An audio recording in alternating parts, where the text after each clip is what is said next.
Gear up, scooter fam. Today, we're going to be taking a look at some scooters from VMAX.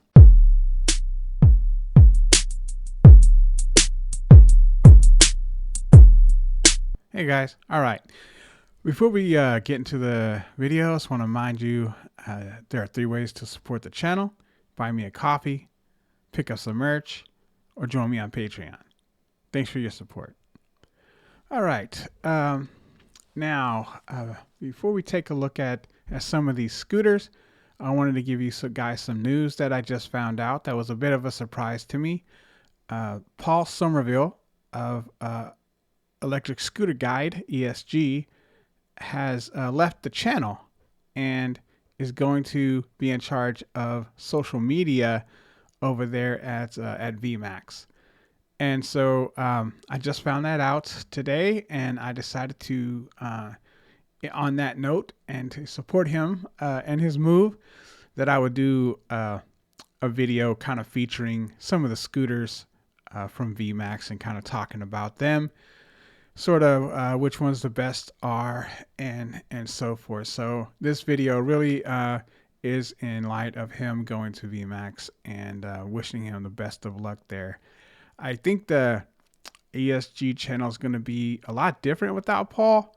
I'm not sure how they're gonna sort of pick up, because I mean, he did the top speed runs, he did the range tests. All the data that they have, that I have, is based on his tests. And so I don't know where they're going to find another 165-pound ex-motorcycle racer to do these tests. Anyway, once again, I think they're losing a great guy, and I wish Paul the best of luck over there at VMAX. Now let's get into the VMAX scooters. All right, just going to go over the current versions that they have available, which they have 6 models available at the moment. I'll go over them real quick one at a time, and then I can kind of go over their specs all at once, and then sort of talk about them a bit, and then kind of give a final summary, and maybe pick my favorite and how it compares to something similar. All right, let's get going. So the first, they have the VX2 Pro, and the GT version is $899. And they have the VX5 Pro and the ST model, which is they have a GT model, but it's not available. It would be $499 if it were in stock. The VX4 is $1299 for the GT, but is also still sold out at the moment. The next down is $1199 for the ST. The VX2 Extreme, the GT version, is $1099. The VMAX R40 Pro is $799. That's the only version they offer.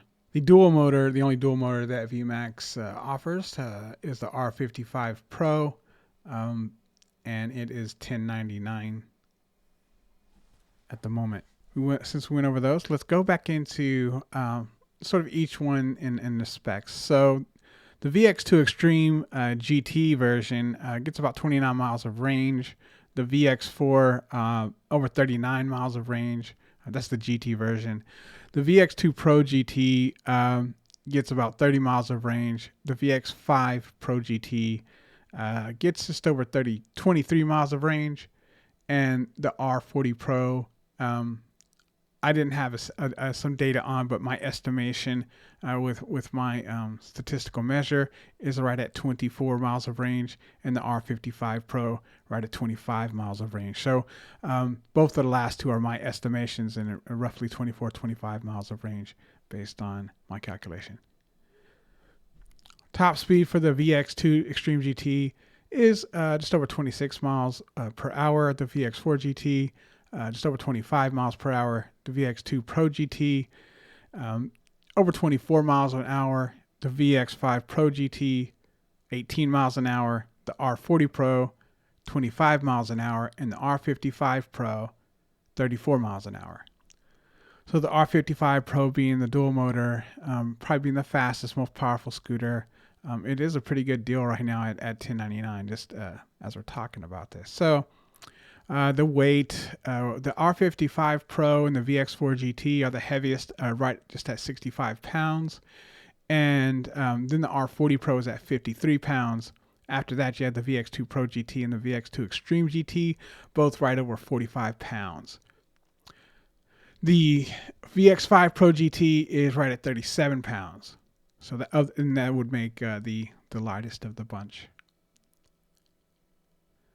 The VX2 Extreme GT, the VX4 GT, and the R40 and R55 Pro GTs all are 330 pound max rider weight. The VX5 Pro GT is 265 pounds max rider weight, and the VX2 Pro GT is 287 pounds of max rider weight.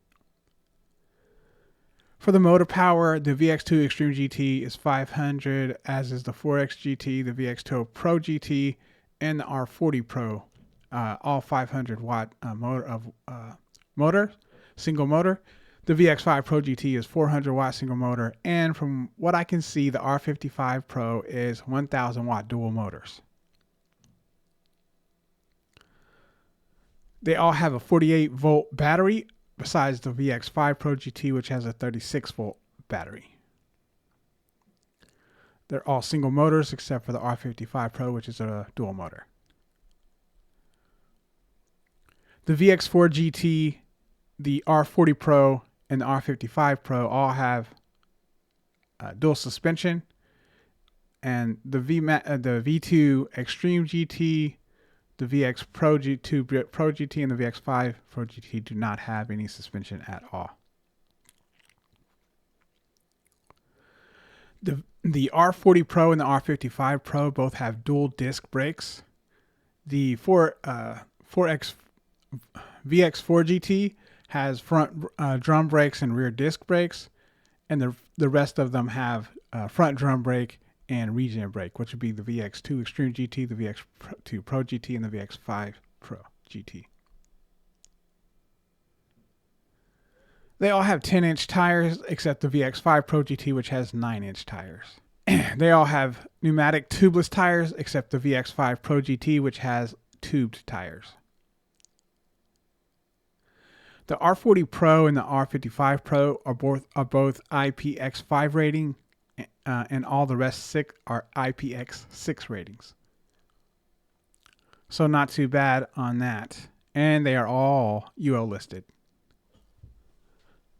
So that's very good. All right. Okay, so at a glance, I'll give you my thoughts, my favorites. I'll rank them a bit and then sort of talk about my favorite versus maybe another one for, another scooter for the same price, roughly, and then kind of final thoughts on all that. All right, so I think it's easy to say that my favorite would be the dual motor R55 Pro. 25 miles of range is decent. It gets 34 miles per hour. Also, plenty for a weight of 65 pounds. It's very portable, supporting up to 330 pounds of rider weight. It was always nice. Dual motors, like I said, it's a 48 volt system. Not a good water rating, a decent water protection rating. Tubeless 10-inch tires, and UL listed. So, man, for $1,100, the VMAX R55 Pro is well worth it. There's no question about it, and it's my number one favorite. The next favorite is a more expensive scooter, and pretty interesting if I'm being honest. It's the VMAX VX4 GT, which is has a 39 mile range, which has a really crazy range. It's not in stock right now, but the next under is $11.99 and probably has a little bit less range, but performance probably very similar. But in any case, 40 miles of range is very nice for that scooter. Top speed of 25 miles per hour. Also around 65 pounds, so very portable. So you're getting a decently powerful scooter I will say one thing real quick about the VMAXs and what I've noticed, just kind of keeping an eye on them, is that even their single motors do really well on hills and acceleration. So they do a really good job of building a single motor scooter that can try to compete with the dual motor scooters. I still think the dual motors are probably, edge them out on some things as far as that goes, like acceleration and hill climbing. But versus other single motor scooters, they're probably leaders of the pack, to be honest. So that's one thing that VMAX has stayed on my radar for a while. It's like, if I did decide, I might have did a video on them as well. But honestly, I think if I were going to get a single motor scooter, that VMAX would be the place I would get it from. But I do like the R55 Pro because it has more power, it has a higher top speed, and is a dual motor scooter. But my second is the VX4 at $12.99 if it were available, $11.99 for the one step down, and for the ST. Once again, this one has drum and disc brakes on the VX4, which is nice. Having the disc brakes as opposed to just the drum and regen brake for stopping power. The next down is might seem fairly obvious as well, which is the VX2 Extreme GT, or even the Pro GT. They're very similar, but the VX2 Extreme goes just over 26 miles per hour, and the VX2 Pro GT about 24 miles per hour. So 26 is obviously a little nicer, which is why it's next on my list. Drum and regen brakes, no suspension on that one. The rest of these are suspension-less. But the tubeless tires, still on that one, IPX6 rating, and you're listed as well. And then the VX2 Pro GT, next on my list. And then, which is roughly the same. Like I said, you lose a little bit of top speed. The range is a little bit higher, about the same weight, right at just over 45 pounds. The VX2 Extreme does support 330 pounds versus 287 for the Pro GT. Other than that, it's pretty similar, and it's $8.99, so a better price. The VX5 Pro GT, being the least expensive, is my last ranked one on this. So for $549, you get still over 20 miles of range and 18 miles an hour top speed, which is plenty for some, I suppose, especially new riders. A weight of 36 pounds makes it super light, which is really good. Max weight is 265 pounds, which is still decent for a scooter of that size and price. It's a 36-volt system, so the smallest of the bunch, and a 400-watt motor power, also the smallest of the bunch. 9-inch tires and inner tubes. All right. So with the VX5, the R55 Pro being about $1,100, some competitors that I think might offer some similar scooters might be the Apollo Go. The Apollo Go is a little lighter. Of course, it only has 9-inch tires. I believe top speed is a little lower on the Apollo Go too, and the range maybe less. I want to say it goes about 25 miles per hour and gets about 18 miles of range. That's just from my memory, but I think that's about right for the Apollo Go. The Apollo Go is a 36-volt system versus a 48-volt system here. Another competitor right now might be the GX1 from GoTrax, and I want to say it gets 20, 28, maybe 30 miles an hour top speed, and then the range once again is probably like 20 or less, I think.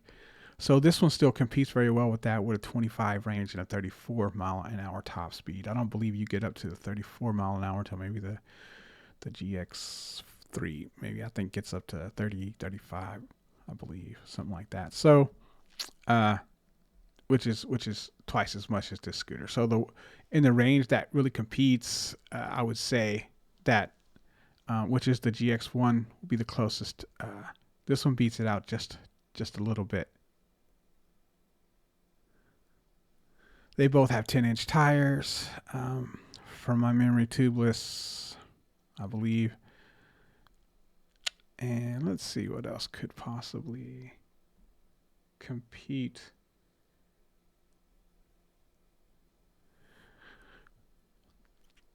There's an interesting, and I don't have the specs off the top of my head, but there's a Punk Rider Pro that has some pretty good specs for $1,000, I think.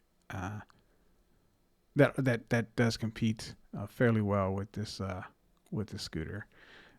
I don't know the specs off the top of my head, but I just wanted to throw it out there as one. So final thoughts. I will say something, although most of the VMAX scooters don't get on my radar that much because most of them are single motor scooters, they have gotten on my radar. And so that's and for a reason, like I said, because of their ability to for their acceleration, even though they're single motor scooters, and their hill climbing abilities in that regard. And honestly, I think they're not the sleekest looking scooters, but they're very nice looking. They look decent quality for what you get for the money. And I do like it seems like attention to detail that they put into their scooters, which doesn't surprise me with the being a Swiss-made product. So I think they're good quality. I think that they're decent performance based on what I've seen, and also bang for the buck. I think they're probably up there with some of the good ones. I wish they would make more dual motor scooters. So if anyone's listening, I would like to see more dual motor scooters. Yeah, my personal take. But I'd be curious. To be honest, to see some of these more powerful single motors like the VX4, even the VX2, one of those. So, especially like the Extreme GT or whatever. So yeah, that's my take on VMAX, and I wanted to do this video today, and kind of wish Paul the best. Looks like they're gonna be at in Vegas from January 7th to the 10th, I think it was. It was kind of flashed by real quick, but maybe Paul will be at the event if anybody's in Vegas. I don't think I'll be able to make it on such short notice, but if anybody's in Vegas and goes to the CES, I believe it was, then maybe Paul will be at the VMAX booth, welcoming people. So, yep, booth number 11015, Las Vegas, January 7th and 10th. I don't know for sure he's going to be there, but I just figured maybe considering his current move that he might be there. Guys, if you enjoyed this content, you found it helpful, please like, share, and subscribe. Join my Patreon, pick up some merch, or buy me a coffee. Thanks, and happy riding.